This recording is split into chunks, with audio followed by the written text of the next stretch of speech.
ou B? Je sais que vous allez choisir A, n'est-ce pas? Alors non. Et aujourd'hui, je vais vous expliquer pourquoi. Bienvenue à la Minute GC, je suis Karl, votre ingénieur et géniste. Dernièrement, nous avons abordé les 4 premières étapes de la phase préliminaire. Pour ceux qui ont raté, je vous invite à aller dans ma dernière vidéo, question de savoir de quoi il s'agit. Aujourd'hui, nous allons poursuivre avec 2 étapes aussi capitales. Il s'agit de l'étude de technique et la variante de tracé, qui va d'ailleurs nous permettre de répondre à la question posée initialement. Mais avant de commencer, n'oubliez pas de vous abonner, de liker et de partager. Pour ce qui concerne la géotechnique, il faut savoir qu'une route ne se repose pas sur le bitume, mais sur le sol en place. C'est là qu'interviennent les études géotechniques.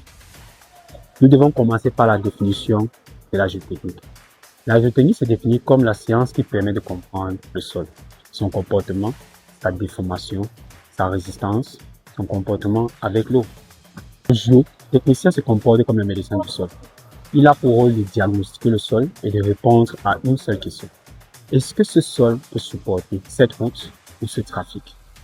C'est là qu'interviennent les essais géotechniques.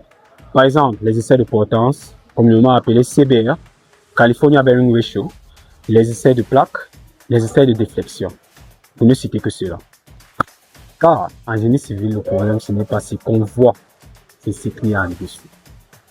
Après ces études, les ingénieurs proposent plusieurs variantes des tracés de la route, ce qui fait office de notre 6e étape de notre phase préliminaire. Ici, nous nous retrouvons devant 3 tracés.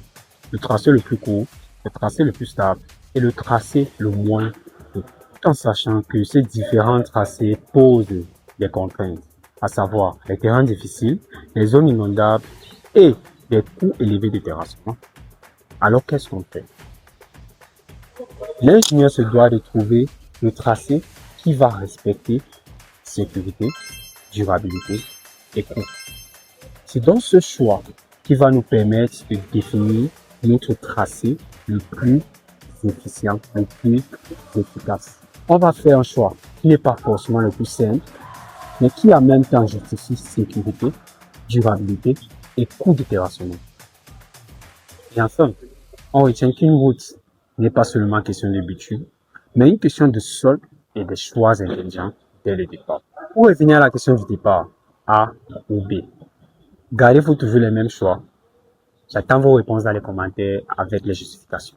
On se donne donc rendez-vous dans la prochaine vidéo pour conclure avec cette phase préliminaire. Alors n'oubliez pas de like, share, subscribe. See you next time.